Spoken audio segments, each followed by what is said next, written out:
Hi, everyone. I am Jill Dupre. I'm the Associate Director of the Atlas Institute, and I'm thrilled to welcome you to the last Entrepreneurs Unplugged event of the 2012-2013 school year. We have a great event for you tonight. It's sponsored by Silicon Flatiron's Center for Law, Technology, and Entrepreneurship, the Atlas Institute, Kurtz Fargo LLP, and Quick Left.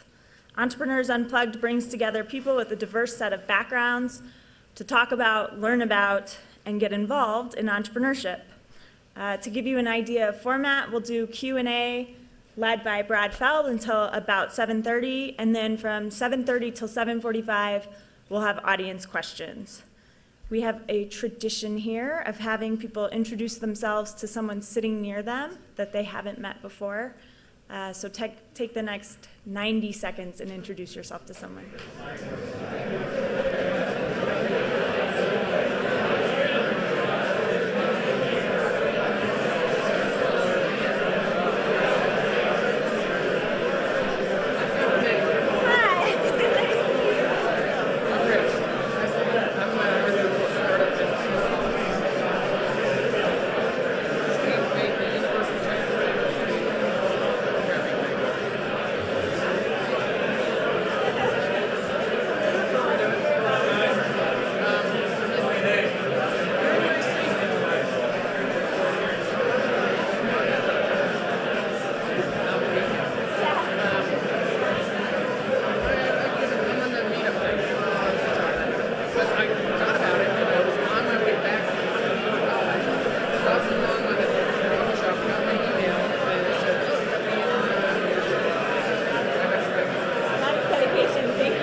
All right.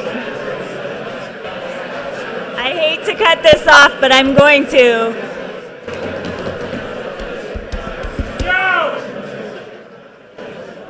Thank you. So hopefully the fact that you guys were all talking means you'll have a lot to say to each other in the reception following tonight's event.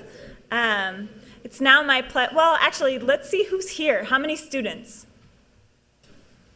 All right, faculty? And how many current or former CEOs? Wow, the alumni? All right, great, thanks. Okay, so it's my pleasure to introduce tonight's guest, David Cohen, in his second appearance in Entrepreneurs Unplugged, but he's done some great stuff and the series has grown, so we're thrilled that he was willing to come back. David's the founder and CEO of Techstars, with experience with the highs and lows of entrepreneurship, as the founder of several software and web technology companies, with successful exits and what he calls graceful failures along the way. He was the founder and CTO of Pinpoint Technologies, which was acquired by Zoll Medical Corporation, And you can read about that in No Vision All Drive, available on Amazon. He was also the founder and CEO of earfeeder.com, a music service which was sold to Sonic Swap in 2006. David's extremely active in the startup community in various roles and recently co-authored Do More Faster with our moderator tonight, Brad Feld. We're grateful that David's very active in the University of Colorado scene, where he serves on the board for computer science and also for Silicon Flatirons, and has significant involvement with the Deming Center. David also continues the trend, which I've decided is statistically significant, in that he's a successful entrepreneur who plays tennis. And for some reason, so many of our entrepreneurs are. Our moderator tonight probably needs no introduction. He's Brad Feld, Managing Director of Foundry Group. Brad might have a conflict and have to tap out, in which case he'll hand over the reins to Brad Bernthal, who directs the Entrepreneurship Initiative here at Silicon Flatirons. So don't be alarmed if that happens. Take it away. Fortunately, there's another Brad in the room. My wife Amy is at the doctor's with potentially non-trivial medical thing going on. So if I look anxious and suddenly bolt, that's why. Oh, well, can you hear me now? All right, so everything I just said, that was fine. I just said I might have to leave quickly. So we're going to do 45 minutes conversation with David and then some Q&A at the end. So I'll leave some time for that. For the people that don't know your longer story, how did you get started as an entrepreneur? What was the beginnings of that? Sure. So my dad was an entrepreneur, and I worked in his CPA firm doing data entry and stuff when I was in high school. So I always sort of was around that sort of middle school, high school years, which I think is really important, and not enough kids are around stuff today. But as I went to college, I went to school for computer science. Basically on graduating, had really the only job interview I ever had, which was for a company that was doing dispatch services for ambulances. So I went to the bookstore. I remember getting the Paradox manual. Remember Paradox? Mm-hmm. And got some buzzwords from the Paradox language because I knew that's what they wanted, and talked my way. I'm curious, how many people here ever wrote any sort of code in Paradox? That's about all you could do. Cool. So I never did. When I say query by example, does that mean anything to anybody in this room? So read the book, got the job. So I was 1-0 in job interviews, and was working for this company, Automated Dispatch Services, which never wrote any Paradox, it turned out. And they were dispatching ambulances around, and sort of started doing some code for them. It was actually C. And sort of got promoted up to development manager. So I was managing about 7 or 8 programmers. And then I thought, God, this sucks the way they do this. It's like this DOS system, and could be done in Windows, and basically left that company with 2 other people that were part of that company to start Pinpoint Technologies, which was essentially right as Windows 95 was coming out. We thought, we could do it on that platform and do a better job and sell it as a software application as opposed to a service, which was what the company that I was working for was doing. So that's kind of how I got in, is really just through that first job, and that's what they happen to be doing, and I thought, that sucks, I can do it better, right? And went off and created that company, which, as you heard here, we sold in 99. And it wasn't an internet company, so it wasn't sort of about that. It was a client-server software company. And then, sort of built through the career from there. Where was that company based? It was based in a closet in Miami. And literally, it was where David Brown and I were living. We both worked for that company. And we basically set up a little, answering service phone. It's called a Friday, in the closet. Remember those? I sure do. Pretend like you're a big company with a little device. Friday was by Watson. I don't know. You probably invested in it. No, I didn't. I just remember. It worked, and basically that was our whole presence, and then started building out, software a little bit there, and ended up moving to Arizona because that's where my then girlfriend was living, and could do this from anywhere. So built it up from both Arizona and Miami with a lot of travel. How'd you get to Boulder? So in Tempe, Arizona, there's a Pizzeria Uno. And David Brown, who I just mentioned, Bob Durkin, who is our third founder, our sales guy, who, by the way, is looking for a job here in Boulder. If anybody needs a great BD guy, my co-founder has just moved back here and is looking. We sat down in this Pizza Uno, and we literally wrote down cities that we thought were interesting. And on the list were places like Atlanta and Boulder, obviously, and I believe Denver was on the list too. And, you know, North Carolina, you know, different places that we thought might be interesting. And everybody was allowed to just cross out a line. And we ended up with 2 or 3, and we went to visit those places. Well, one of my co-founders, David Brown, was a ski instructor from Canada. And so it appealed to him to be in Colorado. And Bob, who I just mentioned, always had this like weird childhood fantasy to live in Colorado. So I was the only one that kind of had to approve it. But we came, and I remember hanging out down by the creek, and it was this weird idyllic scene where some guy was literally carving up watermelon and handing it out to people. And I was like, what is this place, right? It was one of those kind of... Just another day in Boulder. Yeah, and then Never know what that watermelon's laced with. That's right. We ate it, but we were fine. We were driving down the road and ran out of gas. And without even asking, somebody came and pushed the car into a gas station, right, and helped us. It wasn't far, but they just helped. I just thought, this is such a cool place, right? It's so chill. And we just kind of fell in love with it. So we literally picked it, you know, off of reputation and just what we thought we'd like. And we said to ourselves it was 50% business reasons, but 50% personal. Because we thought, oh, let's be in an airport where we could easily fly anywhere. And we're selling this enterprise software to ambulance companies. So, you know, I think we rationalized a little bit, but ended up here. Hope that's not. Yes, it is. But keep talking. So did you see that Rangers game the other day?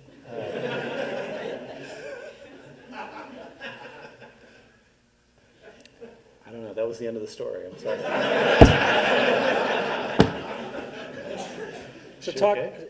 No, she's not okay. But I need to find out how long before she needs me to show up, because Okay. there's a point in time where it's pointless for me to show up. But Okay. How did I end up here? So that's how I ended up here. And then we literally, so we had all the code on this server for this ambulance dispatch system. And when we moved, we had no money, right? So we're bootstrap, 100% bootstrap company. Picked up the server, wrapped it in a plastic bag, put it in a box in the back of a truck, put some other stuff on top of it, took the U-Haul and moved from Arizona to Boulder. When we got here, we realized one of the things we put on top of it was a little refrigerator. And it got a little warm, and as you know, the ice all melts. That sort of keeps it cold. It went all over the server. For whatever reason, us putting that bag around the server, it was sitting in this much water when we got here, totally saved the company. So, I mean, there were like, I could give you 5 or 6 moments like that in the history of Pinpoint Technologies, that there's no way the company would be alive had I not randomly put that in a bag. Because we had no backup, you know. Good luck. Hope she's okay. It's all yours, baby. you get the other Brad. Sorry.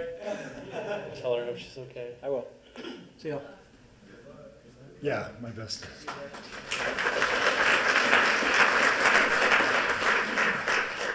So in baseball, I would have 5 minutes to warm up. Me too, actually. Not going to go with that analogy. All right, so I want to fast forward us to the moment of starting Techstars, get that underway, and then especially go deep on Techstars as well as some of the investing that you've been doing as a super angel micro VC. Yeah. So wind us forward from your life as an entrepreneur starting companies that are more traditional to the accelerator. Yeah, so just quickly through that. So that company ended up doing well and selling to a public company. Went on, did 2 other startups. One worked, one didn't.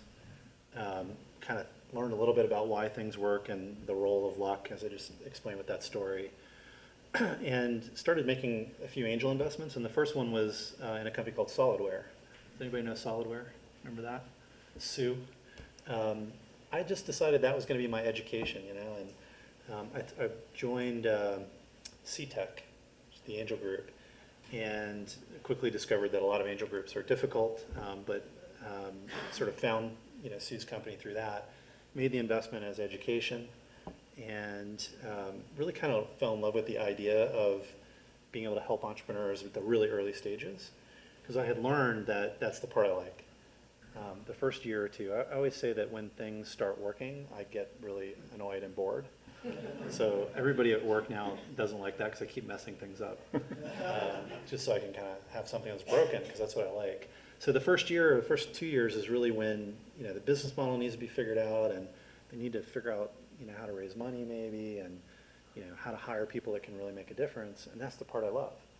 And as I thought back to the other companies, you know, the part where it was working was the part where I started to disengage and get less interested. So Techstars was actually one of, I don't know, 10 or 11 ideas at that point in time, and Y Combinator was maybe 9 months old, I think, and Charles Rivers Ventures had this quick start program where they were writing $100,000 checks. You could just kind of feel the trend moving earlier. And the thing that I really believed strongly at that point was, you know, yeah, the money's fine, it's useful, but good entrepreneurs going to raise that type of money. It's really about what's the network you can bring to bear of people that, you know, have been there, seen it, done it, are willing to help. And so I thought, you know, that's what I want to do. I picked that startup. I mean, I just think of Techstars as my fourth startup, really, and kind of thought, you know, if I'm gonna attract companies to Boulder, I'm gonna leverage this whole network. You know, who did I need to get on the bus, right? And there were a few people that I really wanted to get on the bus early, and you know, Brad Feld was very high, if not number one on that list. People like Jared Polis, and you know, getting them involved really changed what it was to something that could attract, you know, really everybody in the community to help with this thing, and that to me was always the power of it. So $18,000 wasn't going to bring a company from St. Louis, like Social Thing, right, to Boulder. What was going to bring them was help from these people that were so amazing. Was there something that you knew had changed about the world in 2006? It has to be about the time that you're organizing this, right? Is that right? That's right, 2006. Yeah. So as of 2006, did you look at the trends in early stage companies and see something that had changed about the world? The crystal ball, yeah. Made this, Yep, this makes sense. I had a perfect crystal ball. No, I think that, you know, again, back to that trend of, you know, what does it really take to test an internet idea? You know, around that time, we all recognized that it didn't take a lot of money, right? And what it really took was having a good vision that was going to make a difference in the world, and being surrounded by people that could make the right intro, right, introduce you to customers, partners, investors, sort of share their experiences. And I think that mentor capital, right, was sort of a new concept back then. Today there are 1,000 accelerators and we all understand it, but I think back then it was simply my own experiences and what really made a difference in my companies. Really, and I like to tell the negative stories too, because in the first company, you know, I didn't really have a good mentor. In the other companies I had better mentors. And I had many more unfair advantages in those later companies. So in that first company, I always tell this story that when we went to sell the company I was buying was a publicly traded company that had done other M&A and had people that were running it that were, you know, very experienced in this stuff. And they had, you know, very expensive lawyers that were very good and worth every penny. And they had, of course, and you know, they had all the advantages. And here we were, you know, three relatively young guys that had never been through this before. Well, we weren't smart enough to go out and really get a great mentor who could guide us through the M&A process. And we sold the company, and we did great, right? It was an awesome outcome for everybody. And because we didn't have investors, it essentially went all to us, right? Now, years later, that CEO, Rick Packer, who's still there today, would basically said to me, hey, you guys left half the money on the table. That hurt. That was a fair amount of money from my perspective. And, you know, I realized at that moment, wow, you know, watching what Brad or now I can do for these companies that exit, just because I understand the mechanics that are at play, and I've seen, you know, now 15 acquisitions, right? Brad's seen many more at different scales. And, I've watched, in the early days of Techstars, I watched Brad double exit values, And so when people say, is it worth 6%, I look at them and I'm like, what? Right? It makes no sense to me because I've seen it in action. And, that I think can be the difference. So I actually was a direct loser from not having, understood this early in my career. And I think that's really what Techstars provides, is that network of people that can, really make a difference, even in a one-day period like that. Social media had to be something that was, you guys spotted it and leveraged it well. That first year, how many applications were you able to elicit or solicit for Techstars? So the first year, Techstars ran on $210,000. Okay, it was 18K times 10, plus 30 in overhead was the budget. Okay, so it was a lean, mean machine. We didn't have any budget for marketing, right? And luckily, we didn't need it because the people that we had recruited as mentors all had audiences, right? So it was a very powerful way of getting the word out. So we thought, let's get 100 applications. That'll be awesome, right? If we can get 100, we'll find 10 good companies. We thought most of them will be from around here. But the reach that, people like Brad and Jared and all the other, there's 70 mentors that we recruited for that first program, some from Silicon Valley, some from New York, mostly from here, had the reach of millions of people, right? And it was something worth talking about, so they spread the word. So, I think we knew that, you could reach people that way, and at that point in time, it was really about the blog, right? It was get a good blog post, and then there was nowhere to tweet it, but lots of people would comment about it, and they would email it to each other, right? And that had a huge impact. So we had 302 companies apply for that very first program, and that sort of blew us away. Today, that's very small compared to what we get. We see 1,700 plus companies today, but Per yeah, program. certainly per So program, for yeah. Boulder, 1,700? Boulder's more like 900 to 1,000. Typically, New York's more like 1,700. Boston's around 1,400. So it's heavier in the bigger cities. As you look at accelerators overall, first of all, maybe we should give your definition of an accelerator. So yeah, has anyone not heard of accelerators? I don't believe you. If you have one person, awesome. You know what an incubator is? Incubator is where you bring the companies in and you give them some space and you charge them rent, but you surround them with great people. The accelerator sort of twist on that is you actually invest in the companies. So that's what we were doing. We were putting money into the companies. We weren't charging them to be there, and we were trying to build mentor networks around them.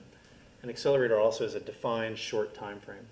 So the program is about 100 days, and that model's been replicated now all over the world. There are about 1,000 of these now, and Techstars is one of the original ones. And in terms of what's worked about accelerators versus those that are failing, what are you seeing in terms of defining characteristics that separate a good accelerator from one that would be a waste of time? So, big believer that the entrepreneur-led ones have a big advantage. So there are a lot that, where the government comes in and tries to replicate it, by providing funding, and it actually creates these weird incentives because then the people that are going to run them are not the people that would naturally run them, right? So entrepreneur-led is one thing we definitely see. Having a full-time managing director who's, an experienced entrepreneur that has a specific passion around their community seems to be an important component because, this early stage investing activity doesn't pay off in a year or two. It's like angel investing. It's 7 to 10 years before it'll pay off if you're good. And so, they got to be motivated for the right reasons. If it's pure economic, they'll be bored and be gone in a couple of years. And I also think one of the things we've learned is the people running it have to be very high EQ, right? They have to be really supportive of the entrepreneurs and not sort of approaching it just from an intellectual perspective. Smart as you are, it doesn't really matter if you can't help them through all the inevitable, ups and downs of the journey. So I think that with respect to the business model, many people maybe don't know, how does an accelerator make money? The accelerator puts an investment into the company that's very aligned with the founder. So in our case, it's common stock. It'd be like if you founded the company that you're all a part of, the CEOs are all a part of today, and you had a co-founder that had incredible network reach, incredible experience, incredible access to capital. We put today about $118,000 into each company, and it's a 6% common equity stake. It varies a little bit, but so the idea is if you had a co-founder that sort of brought that, would you do it? We only make money when that company subsequently exits and we're out with the entrepreneur. So as common shareholders, again, we're the last ones out, just like the founders. So very, very aligned, even compared to other investors. And I think that's the model that's been replicated around the world. So when Boulder Techstars had early success, people would ask me, can this work elsewhere? Yeah. And I think it's a fascinating question of scale, where if you look at the secret sauce, at least early, I thought it was you, Nicole, and the mentors, and I wasn't sure that that would scale. Yeah. Talk about how you've been able to, well, let's talk about the growth, but also how you've been able to scale those things. Well, it's a long-term asset class, and are you really sure that it's successful? We'll find out. I mean, we can look at our early years, and we know that we've returned capital with positive outcomes to our investors, and as a venture fund, we actually know we return capital twice as fast as the VC industry on average. So why is that? Because we tend to get to first or second time entrepreneurs early on. They're more likely to take that first exit.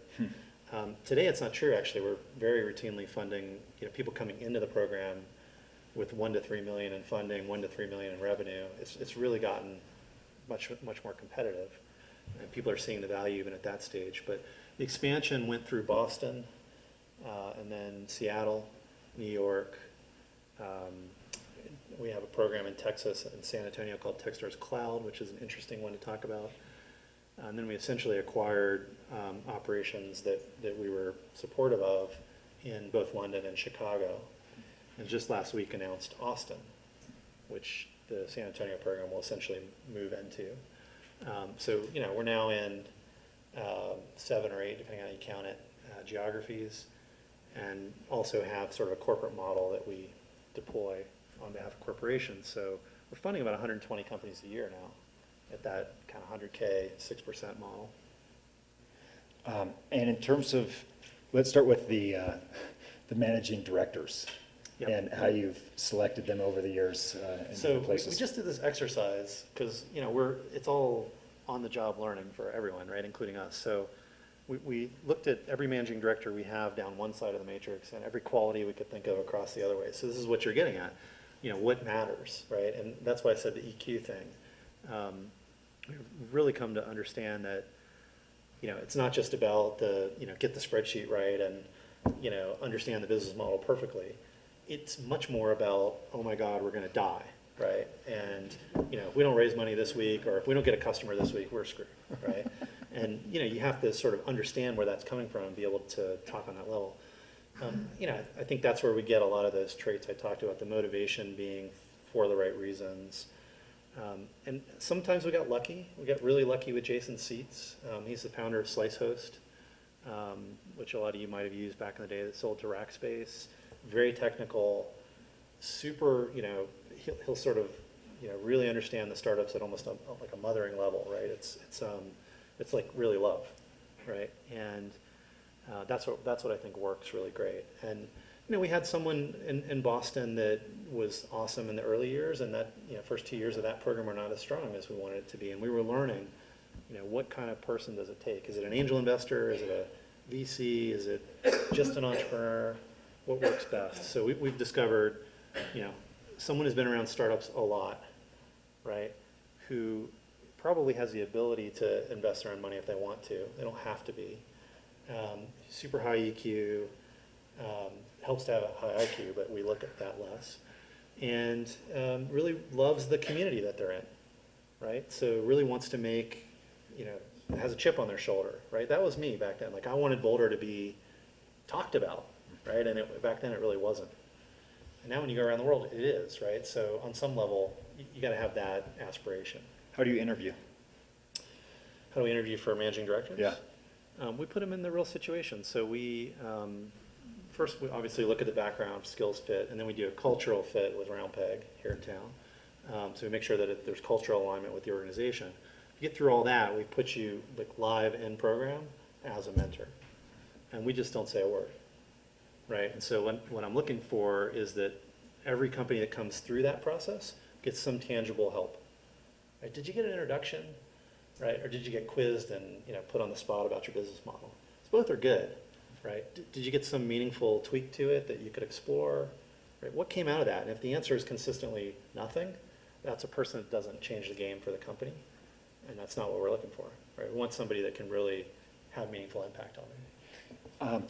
Talk a little bit about company selection early on, and as you've grown, has that changed at all in terms of who gets in? Right, so the way that it works is that the managing director, so there's a person in each city that has that title. They all work together really closely. They're screening from the 1,700 or the 1,000. It's their job primarily to bring that down to about 100 or 150. So, a fraction of the applicants. They then leverage the local investment community. So, for example, in New York, there's 20 investors that are involved, different funds, different angels. They'll give some feedback on the companies, right? So we bring them into what we call a selection meeting. And they may know something about the entrepreneur, they may know something about people that have tried to do that business before. Those things are helpful. But ultimately, that's just input. The managing director then stack ranks, his or her top 40 or so companies, and literally goes and just spends time with them. So by the time we get to the selection committee, there have been a lot of conversations, but in that sort of top 40, it's a couple of hours, which doesn't sound like much, but it's a lot for this type of investment to do that at scale. And essentially they have that override, and I think it's really important to me that that's the case, because I could walk into the selection meeting, I'm in all of them, and I see those top 70 companies or so, and I could say, well, those are the 10. But then I think you get too much uniformity, right? You get too much sort of groupthink. So I make it very clear that it's their job to pick the companies with all that input. I might have a little influence, I don't know, but it's ultimately their call, and I want it that way because I don't want everybody thinking about startups the same way. Everybody has, Katie in Boston has her own theories about where things are going, and I want her to be able to play those out. So, it ultimately is up to them with a lot of support. What things jump off an application to get someone from 1,700 into the final 50? If you've heard anything about Techstars, you've heard us talk about the 6 things we look for in order. So for those 3 that haven't, team, market, progress, idea, in that order. So super heavily focused on team. And the way that you see what great teams are all about is because they actually do stuff. So I have this theory that entrepreneurs do stuff. I think it's right. Where they don't just talk about it, they actually do it. So we look for those signs. What have you actually gone and built together in the past or now? Are you just waiting for permission, or are you just running through walls? That's what we're looking for. Beyond that, we think some markets are more interesting than others, and doing stuff about creating your product, getting customers, getting some movement is important. Team, the biggest thing. Idea, the least important, because it changes a lot. So we know you're probably passionate about working together in the space, but maybe you're less sure about exactly the form that the product will take. We see so many companies that totally change what they're doing and finally become successful. Next Big Sound is the classic example, right? We came into the program and said, we're not doing that anymore. We said, okay. So we're not investing in ideas. We're primarily investing in people and markets. Or you want to give people the end of Next Big Sound, or at least where they are, the Well, status you got to update? stay tuned. I mean, again, it's a long-term asset class. They've now moved to New York. You can boo them. It's okay. And they're really the de facto way that you measure music in social media. So if you want to understand how a band is doing up and coming, you look on Next Big Sound. And I think they've raised $3 or $4 million, and got a team of 25 people. So it's too early to tell. But interesting ending. That dovetails into my next question, which is early on, as a mentor at Techstars, I saw Next Big Sound pitch what sounded like their next idea. Yeah. And I literally wrote on my comment card, this sounds like you could do Nielsen for music. Yep. And the next pitch, I'm there. By the way, that wasn't bad. The next pitch, I'm there. Alex says, we are going to be Nielsen for music. So Yep. I know they're adaptive and responsive. But you mentioned the changing nature of teams, that as Techstar's profile Yeah. has gone up, Yeah. you're now getting more mature teams that are probably less likely to be as dynamic or responsive. Is that a challenge? So, I mean, it is different, and I think a lot of people ask that question, do you now only take teams with lots of progress? And I think, if you don't have a prototype, it's very unlikely you're going to get in. But we still take lots of prototype stage companies. We do see, for example, in one of our programs right now, we have, one guy that basically put $3 million of his own money into the company and then joined Techstars, right? And I was like, wow, that's a pretty good sign. He created gibbets, which are the things that go in the Crocs, if any of you know Rich. He's doing awesome in this program. And I think he'll say it's totally worth it. He's gotten so much feedback and network. So we've actually learned that, accelerating companies that have some capital, cash in the bank, and, some early customer progress can actually be even more powerful. But he's in the program with several companies, probably 3 or 4, that literally had a prototype and that's it. So, it's not that we're only doing that, but certainly it's happening more and more. I think we've now had 7 mentors go through the program. So if you want to start any kind of Nielsen for something else. EdTech. We're doing new law school. EdTech in New York now. So. I know, I love it. So there's another related question in terms of how the accelerators can work out. So something I really do appreciate you're talking about is that this is a long-term asset class, that the early returns are really encouraging, but we're now in year 6 for Techstars Boulder, is that right? I'd probably call it 7. Yeah. 7, okay. So it is still relatively early days. What is your sense about in other sectors that are now looking at accelerators Yep. and saying, we need to have a clean tech accelerator, or we need to have a natural foods accelerator? Do you have a sense about where that will and won't work? So I think it has a chance of working anywhere that has some kind of critical mass in terms of people that actually have experience with that thing, right? So could you build a pharmaceutical drug accelerator, in some remote city in Alaska? It might be hard, right? Could you do that in, Kansas City or somewhere where there's a lot of that experience? Sure. So I think you have to have critical mass of people that understand the thing. Let me ask about that. Let's say with maybe a bio or a pharma example. One concern would be, look, you could make a ton of progress on a software company in 3 months. Exactly. You can also pivot and make several changes along the way. But man, it's going to be a little bit harder in companies with a larger gestation period. Well, right, if you target it the same way. So when I talk to people that are trying to do this, the first thing I say is just target it correctly, right? What you need is somebody with a miracle drug that doesn't have the connections of getting it into the world, right? And if you bring those connections, then in 3 months, you can do a lot of business development around that. But if they're saying, we have this idea, right, you need a 17-year accelerator, right? And it's sort of not as interesting, right? So different stages for different industries and different concepts. Internet is special and unique in that, literally any one of us could have an idea tonight, and in 3 months we could have 10 million people using it, right? That's really rare. So distribution is there for internet. So I think geographically that's kind of the restriction, is you have to have a critical mass. Industry-wise, you have to start in the right place. But I do think that you'll see successful accelerators in all kinds of different. I know you'll see one that I think will be successful in independent filmmaking, for example. I see no reason why it wouldn't work. They're putting people that have lots of experience and taking a film that's already made into the market. That's a huge advantage for someone that doesn't know how to do that. Right? So right thing, right industry, right time, right place. Where's Vlad? Is Vlad here, who I just had? Okay, so Vlad is originally from Romania, behind something called Geek Accelerator. Great name, by the way. And he mentioned something on the way in that was very interesting to me, that he was like, Brad Feld and David Cohen are well known. I'd mentioned in terms of the nation. He goes, no, the world. In Romania, they're known.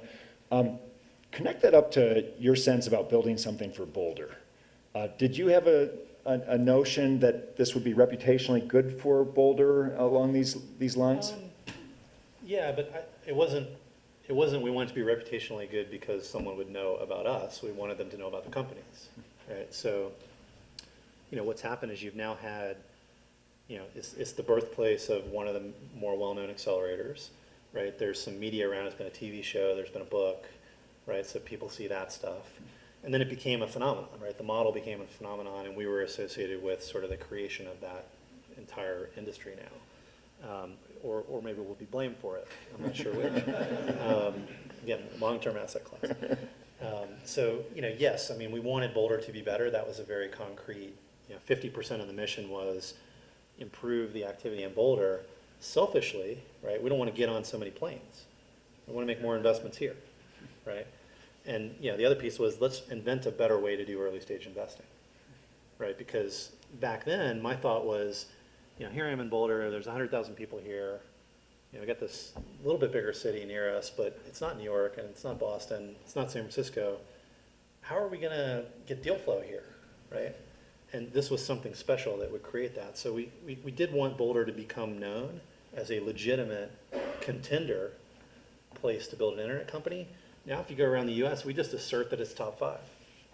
We've been doing that for years. By the way, if you want to make something true, just assert it.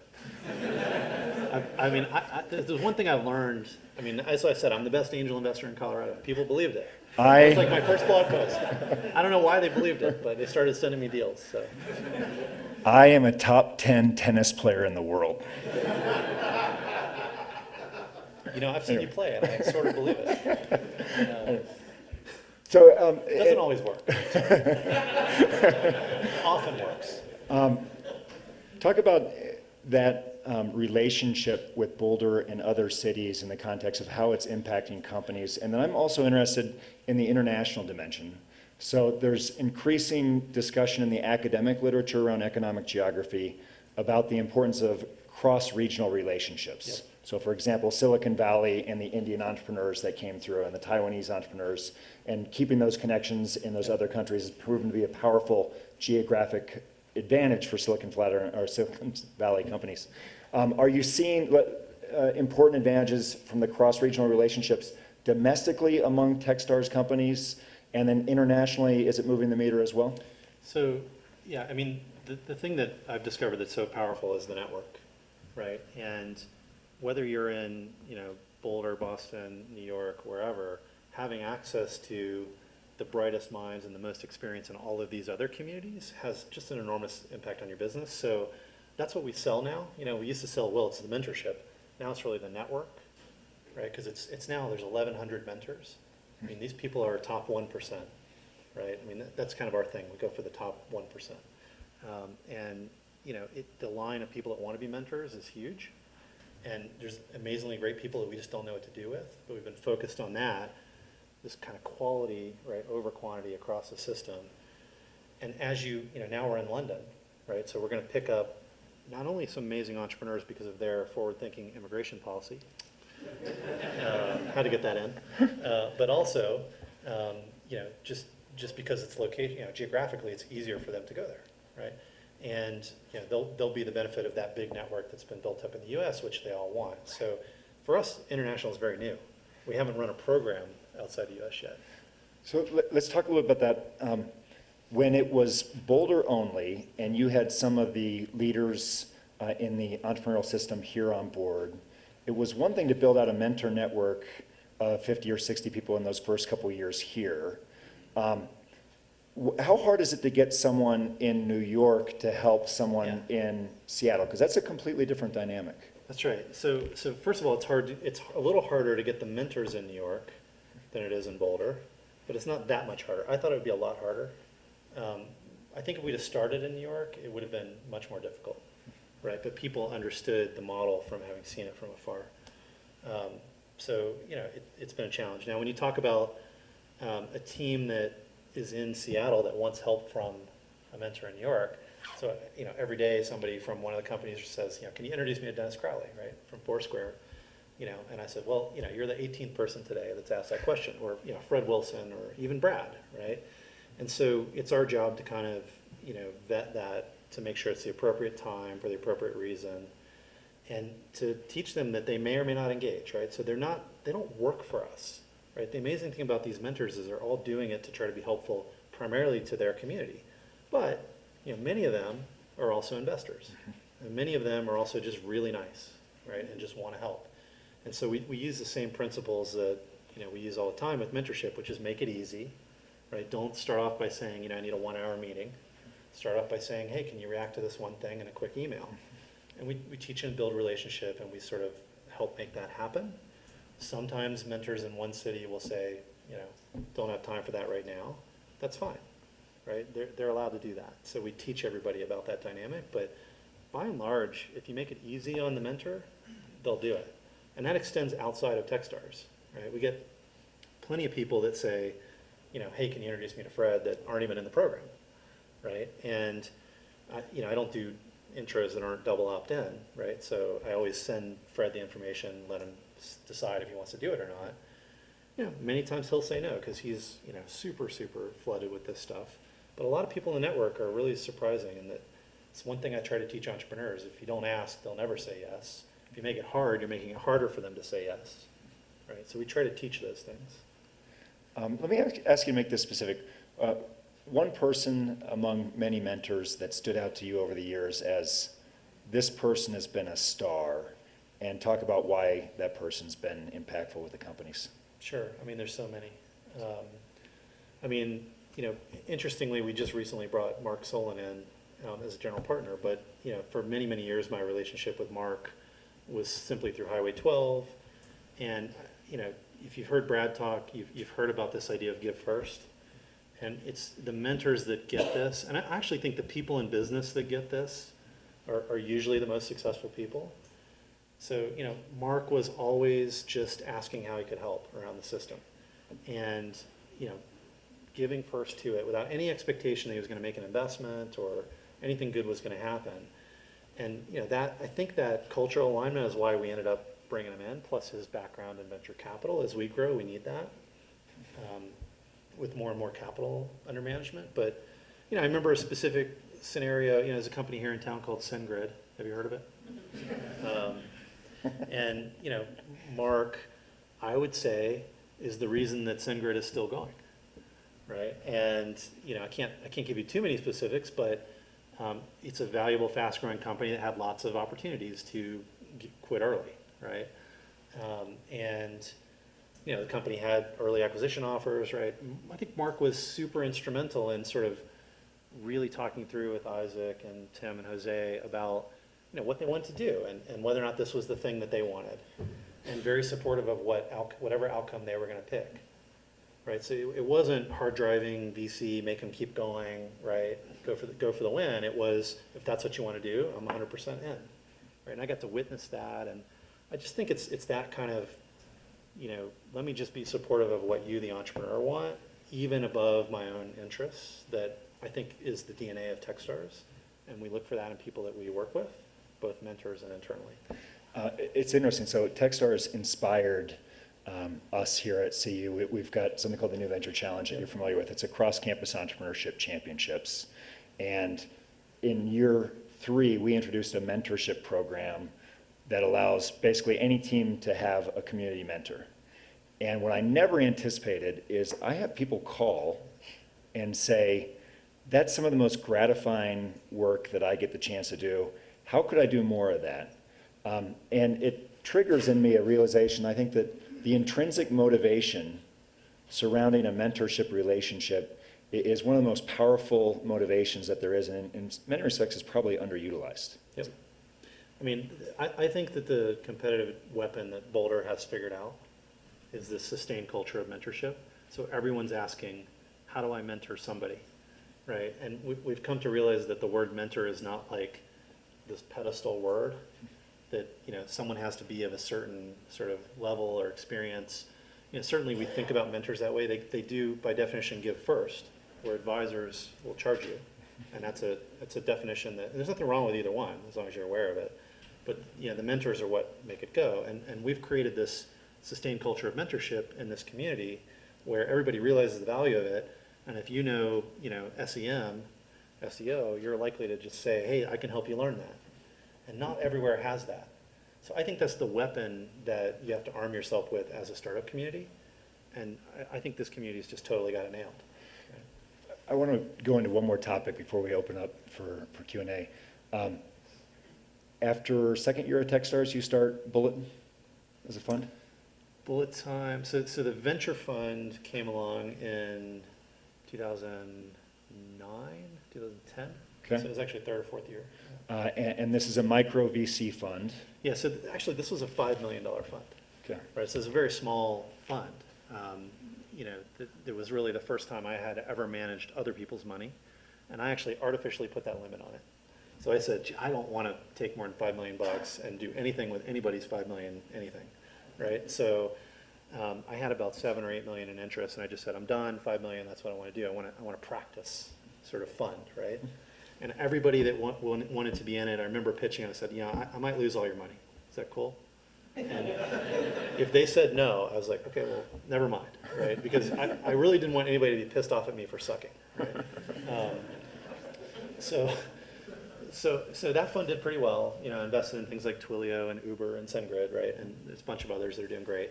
And that fund will be a positive performing fund. And then more recently, a year and a half ago, I raised a second fund, which is a $25.5 million fund. So I got a little more confidence based on the early results. And it's still all high net worth, right? So there's no institutional money in that. It's all just people that, you know, high net worth. Many of them are just interested in their startup communities and, you know, want to invest around and make money, but really want to have an impact. So I do that as well. I run as a general partner a series of funds, which now totals about 70 million bucks across the system. And then I'm also the CEO of Techstars itself, which is sort of, you know, really two different worlds. So But they flow. I've never put this to you this way, but it's very interesting to me that with an accelerator, you have hyper-intensive involvement with teams in a way that's probably even more close than traditional VC relationships were, even if it's just during a period of time. Yeah.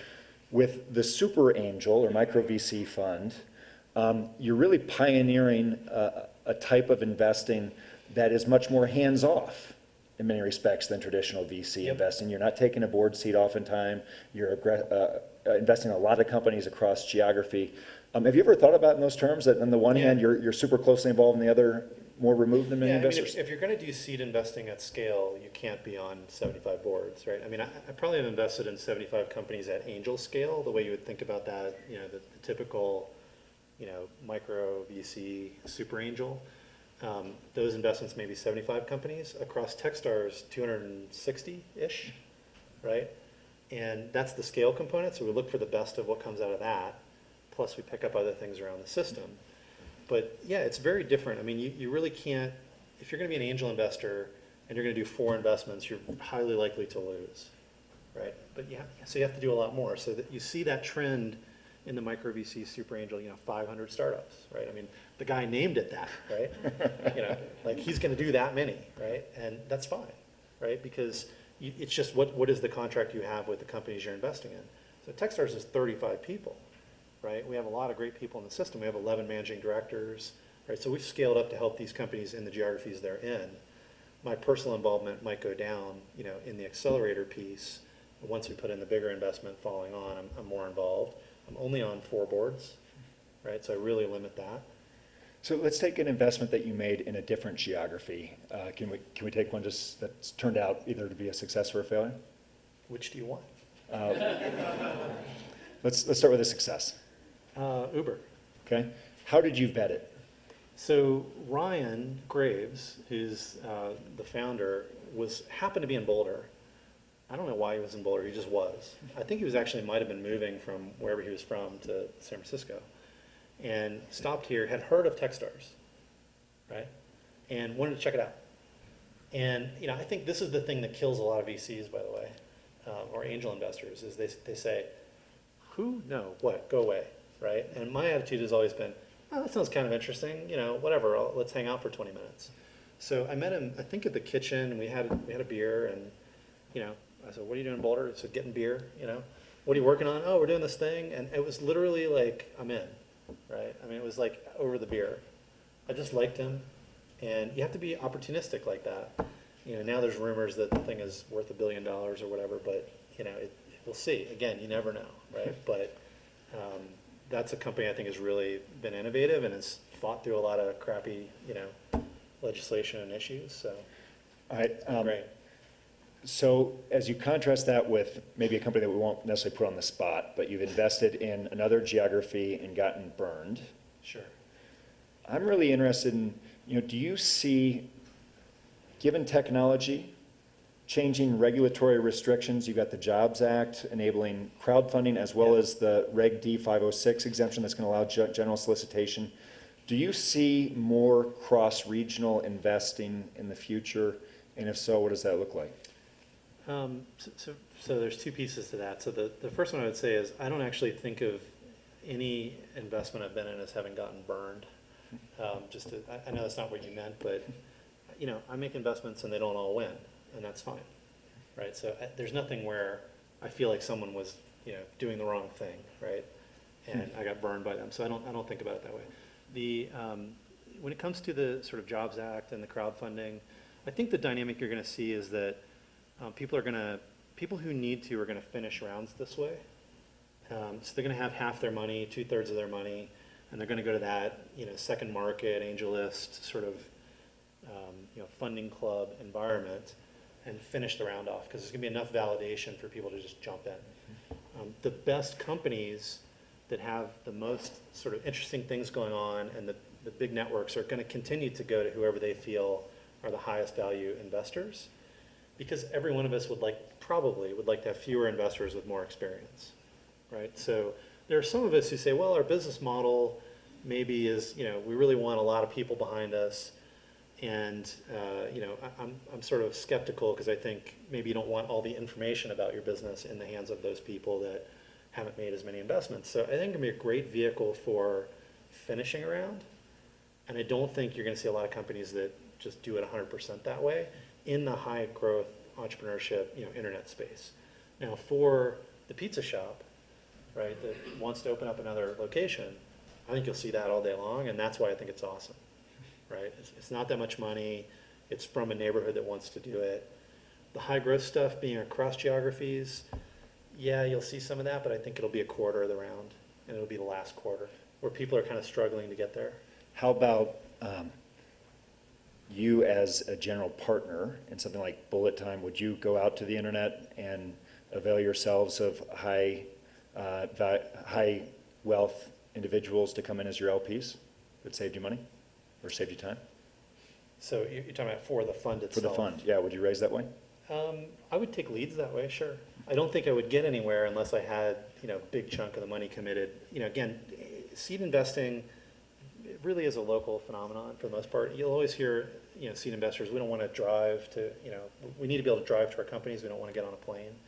So Jeff Clavier, for example, who's in town this week, he's talked here before. I think he's at Techstars tomorrow. He invests in New York, he invests in Boulder, and he invests in San Francisco and the Valley. That's it. Right? Everything else he doesn't want to do because he doesn't spend time there. But he has a circuit for those other places. So he'll tell you 10% Boulder, which is awesome, by the way. Huge ad for us. But I think that's how people still think about it, right? Is I need to be close to the activity that I'm investing in. So if there's no activity locally and I'm trying to raise a fund, to tie it back, nobody here wants to invest in me.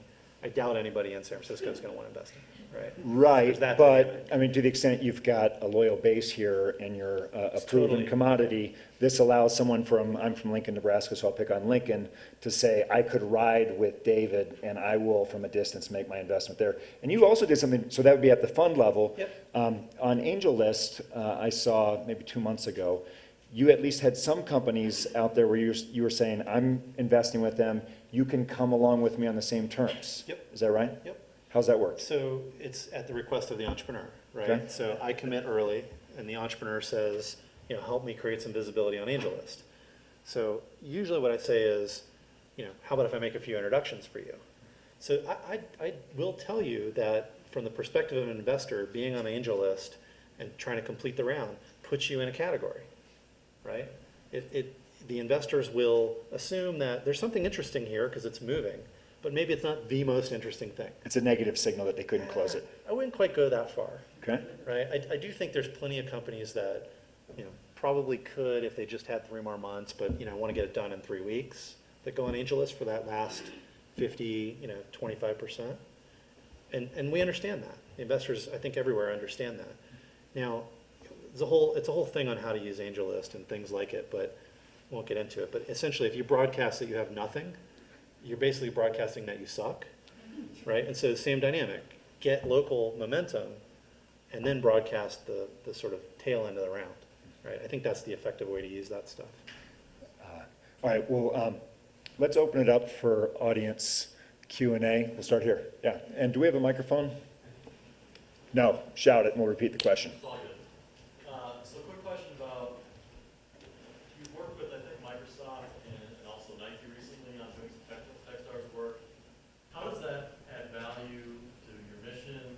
Yep. Do you see that as being a successful component to what you're doing, or is it sort of just becoming noise and getting away? Because they're very niche, right? So are you getting as many applicants, and how does that work? Yep, so we do corporate programs for Nike, Microsoft, and Kaplan. And this is how we're verticalizing. So what we're doing is we're saying, if we don't see a lot of activity in a space, but yet believe in the space, so quantified self, for example, with Nike, health and fitness, obviously also, ed tech with Kaplan, right? And there's a partner that wants to give of their resources, right? And they want to give first, so it's culturally aligned. That's the way we're verticalizing. So we're not sort of pulling companies that we would normally see that apply to Techstars. They have their own base. So if you think about Microsoft Connect, Motion Control, think about Kaplan, they have thousands of teachers, they have hundreds of thousands of students. There's all these resources that can be great for those kind of companies that are brought by that corporate partner. So basically they create unfair advantages for our companies, right? I think that the beautiful part about it is that those companies are not, a lot of people misunderstand this, but they're not making an investment and they're not an investor in your company. They have no information rights and they have no rights really at all. They don't have right to invest further or any kind of right of first refusal, anything like that. So Techstars is the investor, which is great for the company because that's the network we bring to the table. Yet all the resources of that corporate partner around that specific space.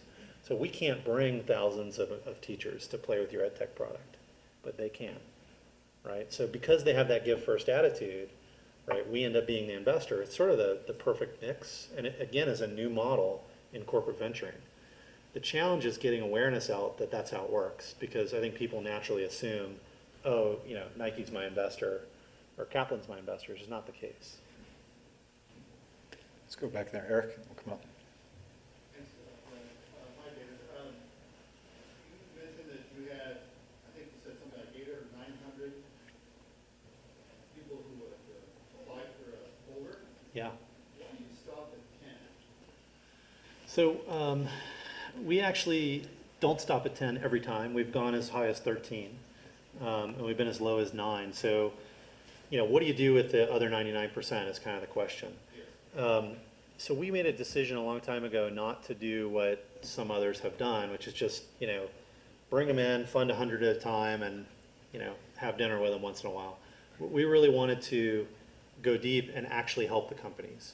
So when we think about the model, heavy mentor engagement, 10 or 12 sort of feels about right. If you we put 13 companies in a room and you start to lose the magic, right? Everyone doesn't know everyone's name. They're not actually helping each other. There's sort of too many companies. The mentors aren't really able to pick one and go deep at the right ratios. So it's the answer is really, quality, not quantity, because we could just, fund 30 companies and, by definition almost, we might have a few that sort of are in the magic few that do great. We probably would. I'm sure we've missed some like that. But we're also diluting kind of the quality of it overall. So we look for where that line is, and it just consistently is sort of in the 10 to 12 range right now, where there's a noticeable drop-off in our perception of, the top companies. Go ahead, Tom. Yep. So you had a notion, David, at the beginning about how all this would be, and pretty clear idea about some stuff. What things were, spot on and even more than you expected, and what things, I didn't expect that at all. Yeah. In the programming. So Could you guys hear that in the back, the question? So Okay. I mentioned that the first company wrote this book called No Vision, All Drive. And that title is describes that, we had this great ambition to do something great, but we had no vision whatsoever with how it would, grow. So we used to tell a story about that company that 10 people and $1 million in revenue, that was how big this thing could get, right? And it's much, much bigger than that. So one of the things that surprises me is people like Tom Higley sit in the audience and ask me questions, right? I used to think I was going to sit there and ask him questions. So it's just weird to me that, like, you know, it's gotten that big. Boulder was, you know, the extent of the ambition, right? I mean, this idea that we would be doing corporate programs, we would be doing programs all over the country, was just not there, right? And so where did that come from? It came from opportunity, right? And, you know, if you'd asked me, you know, will you know all these amazing people that are these great entrepreneurs that you've funded? There's now hundreds of them, and we know all these mentors, and, you know, have them sit in an audience and ask you a question. I would have said, no way, right? It's just, you know, I think it's the truth of a lot of high growth stories is the story you hear later. You know, yeah, I thought that's exactly what's going to happen. You know, I wrote that business plan, and, you know, the two biggest things I've ever been involved in were not like that at all. It was just literally from passion of wanting to make a difference in the world.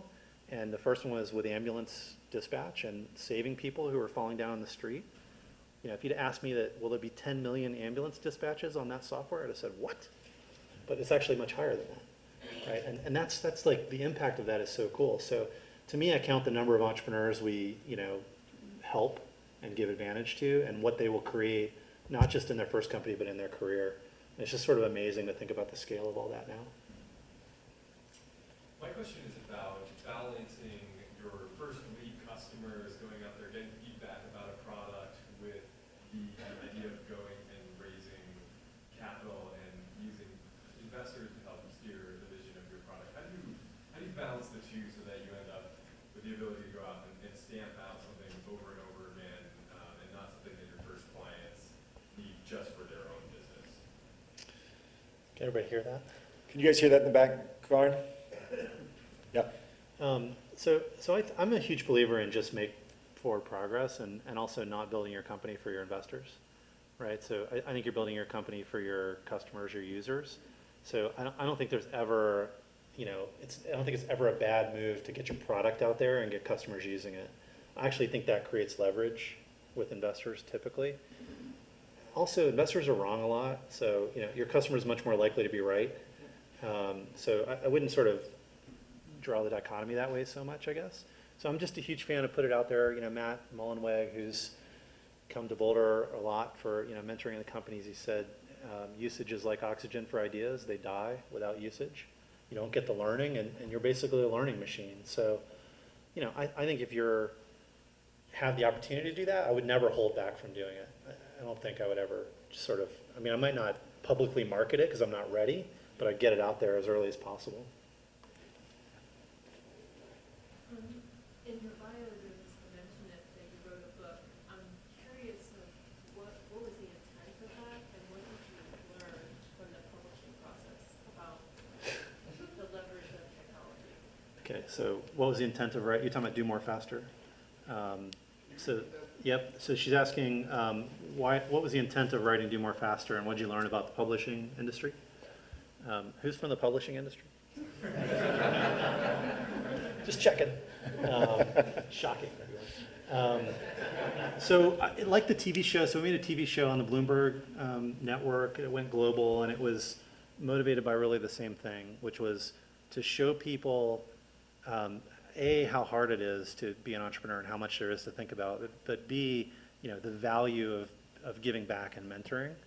So really the you know, TV show, we got nothing out of it except for exposure. It wasn't a financial deal for us.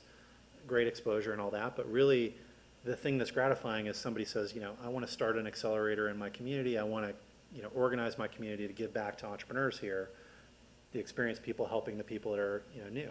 And so it was to inspire that. You know, Brad likes to say, get people off their yacht and helping startups, right? same thing. Different Brad, the other Brad. This Brad's not that funny. Nor are his shirts nearly as cool as the other Brad. What did I learn about publishing? You know, my next book, I am going back to the same publisher, so we haven't announced it super publicly, but we just signed a deal to do even more faster. And look for that in 2014. So that's later, sort of a little bit later stage, right, than the original book, but it was to capture what we'd learned around Techstars. you know, every time that we were saying the same things over and over again, we decided to put it in the book instead. Now we send the book before you get in the program, and they sort of have to read it so that we don't have to say all that stuff in the program. You know, the publisher added some value for sure around, you know, how the book was structured and, you know, having good glue to tie it all together, but not as much value as I thought on distribution. A lot of the getting the word out was, again, through that network of people that we have. Elizabeth? So, David, I was wondering what you learned from Bullet Time 1 and how that has changed your investment strategy for Bullet Time 2. Yeah, times change too, right? So, you know, first of all, the second fund has a bigger bite size, you know, invest more per company, and it will follow on a little bit longer. I think the key thing that I learned from the first fund was, as an investor, this notion that, you know, valuation is important is actually important. You know, this, like, you know, never investing in uncapped notes, which most professional investors won't do. You know, having a reasonable sort of portfolio evaluation when you go in is important. I learned this from GroupMe. Does anybody know GroupMe? So I invested in them in the first fund, and they were selling an uncapped note back then. And I said, hey, look, my fund, you know, I pitched really disciplined, you know, valuation approach. Let's just make sure people understand that. An uncapped note means that, go ahead. You have no sort of lower end on the price. The price is going to, that's actually the example I'm about to give. Okay. So, you know, they wanted an uncapped note, which was basically whatever my next round is, you'll just be investing at that price. And I said, I just don't do that because it's a small fund. We're investing $50,000 here, right? I need to know that I'm in early. They ended up capping it at $2.5 million as a valuation, and their next round was at 25. So that was a 10x factor on my return, just that one thing, right? And I think that the next round was sort of, you know, maybe it was a little ambitious and it was high because there was competition. So I definitely learned, like, as an angel investor, you know, having some discipline around your strategy and, you know, not just pricing, that's one dimension of it, but what are the areas that you have a thesis around, sticking to those areas that you really believe in as much as possible, while, you know, being opportunistic around great people and great ideas. That's the stuff I took to the second fund, and it's super early, right? I'm maybe 20 investments in, which is not that many. I've got another probably 60 or 70 to go. So, you know, just trying to make sure that you're getting a reasonable deal for where it is, and there's a market that sways all the time. Right now, a lot of entrepreneurs are being offered high prices on cap notes. That'll come and go. If you're not consistent, the fund doesn't work, I don't think. Hi, thanks for your time. You mentioned the top three criteria for the companies that you consider are team. Yeah. Which is wonderful. I'm curious about if the criteria of what you consider to be a high-functioning individual team have changed over the last few years, and how that's come about, how that learning has come about, and then now sort of how you position yourselves, what your approach is for learning more about what makes teams, you know, click. Yep. I mean, you can always see it in the output. That's one constant thing, right? Is do they sort of get more done faster, right? Because as a startup, that's really your competitive advantage. But yeah, I mean, I think that heuristics are super dangerous. You know, personally, I try to, like, every time we come up with a team heuristic, I'm like, oh, don't. That's not like a rule, right? We're not. You know, like my team's always like, I think the best entrepreneurs always whatever. I said EQ earlier for managing directors. Yeah, that one I believe strongly enough to actually turn into a rule. But I mean, I'm approached all the time by people I think are just crazy, just totally insane, right? And actually some of them have turned out to be the most amazing entrepreneurs, right? They just sound crazy at first, right? And so, you know, some of you are in this room. And, you know, I try to take the meeting, and I try to listen, and I try to not just, you know, put people in a bucket. So I don't, you know, I think it's obviously talent, right? I mean, you've got to have the ability to bring to life the thing you're talking about. Unfair advantages always help. So I've been in this market. I understand this market. That's always a good thing. The team has actually done stuff together, because team failure is one of the top 2 reasons that internet companies don't work. is just the teams fall apart, right? They don't stick together long enough. The other one is you're building stuff that nobody actually cares about. And there's a lot of tunnel vision. Those two things kill more startups than most anything else I've ever seen, right? So I think that's probably the 70% when you add them up. It's not funding, because a great team will build something, convince people that it's fundable. So we look for, they've been together a little bit, they've done some things together, they've actually done things about their ideas, they have this raw talent that feels amazing, and every meeting feels better than the last and all those kind of things, but we recognize they're all just heuristics and we don't want to not talk to somebody because of it. Let's take 2 more questions. Yeah, let's go up there and then come down here. Yep. You mentioned something at the beginning about teaching entrepreneurship to kids, about how you learn hands-on. That's something I'm really, really passionate about in the program that we're working on. My question is, how do we get kids involved in solar startup community? Yes. I did not even pay you, right? So you want to restate the Not question? yet. So how do we get more kids involved in startups and entrepreneurship effectively is the question. So everybody should go home and Google micro interns if you haven't read about it. There's, Startup Colorado, right? I've sort of said, okay, we're doing lots of cool stuff in the high school and certainly in university settings. We need to go even earlier. And that's been one of my big things is, sort of middle school. And then once we get that figured out, we need to actually go earlier. So I think the big problem is that we're not exposing children to entrepreneurship enough. I didn't really know anything about entrepreneurship until I happened to go work for my dad's company, right? I knew he was an entrepreneur, I didn't really know what it meant. It's experiential, which I think most good education is. We've talked about this a lot. And I think you just need to figure out ways to expose them to startups and entrepreneurship. So what we do in Techstars is something called micro-internship. We've institutionalized it across all of our programs. Early in the program, somewhere around the 3-week mark of the 100 days, we bring in middle school kids, and it can be anywhere from 10 to 20 of them. We find a teacher in the community that's passionate about it. We pair up each kid with a startup for 1 day. And usually the startups go, oh my God, I gotta deal with this kid. Right? And at the end of the day, they're like, man, that was the coolest thing ever, right? I mean, they're just so jazzed up about it. They're like, can we do that again?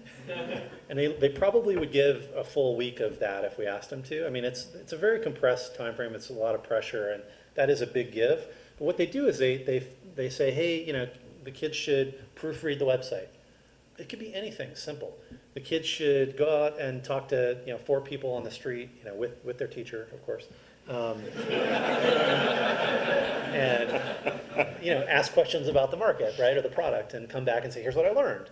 And what we do is we let the entrepreneurs drive what the students are going to do, and it's just 1 day. So they come in, they hear the elevator pitches.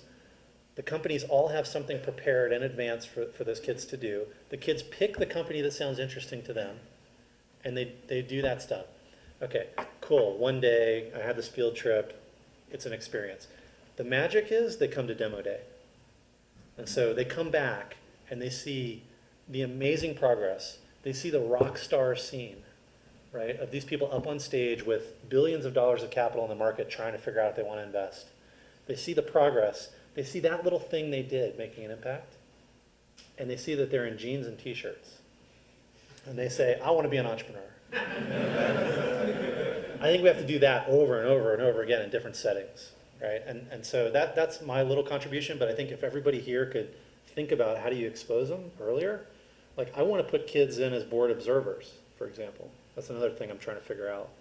Just sit in the room and listen to board meetings, right? If it's over your head, fine, ask questions, right? So I just think it's exposure. One more question. Yeah. Yeah, you've spoken a lot to the value of mentorship. For someone who's seeking a mentor, where would you recommend they look? So there's this wonderful blog post on my blog called Find and Engage Great Mentors, if you want to Google it, or Bing it.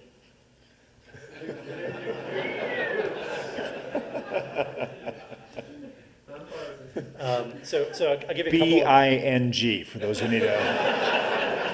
give you a couple of excerpts from it. I think, everybody tends to go after this sort of most visible, person. I don't want Fred Wilson or Brad Feld or whoever. I think there's amazing people in this room. There's amazing, companies in this community that are maybe more aligned with what you're doing. So seek out, the startups that have grown that, sort of know something about what you care about, and, flatter them, right? Go to them and say, I'd really like to, I admire the company you built. I think there's some synergy. We're not directly competitive. They're much more available. So it's like not targeting necessarily the exact same people everyone else is targeting as one tip. Make it easy, right? Start with email. I call it small asks. I wrote another post about that. Somebody pointed out that was grammatically horrible, but ask for small things, right? Don't ask for big things. So lunch for Brad Feld, he'll go to lunch with you. But for Brad Feld, that's a big deal, right? You'll go to lunch with anyone, right? It depends on where the lunch Yeah, is. you're usually just waiting around for, Brad just waits around for lunch meetings. So, coffee or lunch sounds easy for you, but I wouldn't start there with the busiest people, right? The CEOs of companies or whatever. So, make it easy, package it, make it a very specific, hey, we're coming out with this new product. I have one question about how we go to market, thinking about this or that. What do you think? And start that dialogue and sort of close the loop and build it up. As you then go to market, come back and say, you were totally wrong. That was the worst advice ever. Or, hey, that really helped and it made me think about it. Closing the loop really matters because that's the sort of relationship that you're building. And then you work up to kind of in-person meetings and things like that. There's a lot more in that post, but I think those are some of the key things. Well, two comments, and then we'll thank David. One is that in the way of coming attractions, we only take on the hard topics here at CU. On June 20th, we're going to do an analysis that'll bring together the craft brewing community and the geeks and software community. We'll do that here in the courtroom. Hopefully the content will be good, and if not, there will be beer, so that'll be a fallback position. You should have a marijuana version of that. Second is this wraps up the year for us in terms of the entrepreneurship initiative. I want to give a thanks to Atlas and Jill, who's been just a fantastic partner on this. David had a very complimentary thing to say about CU and the university in terms of entrepreneurship, and one of the things that's been great is that this has become such a special community. I encourage you to take advantage of that next door. We've got a reception set up, and the conversations that go forward are always fantastic. This has been such a fun, engaging discussion, and what you've built out of Boulder and now really nation and internationally is really remarkable. Please help me thank David Cohen. It's great.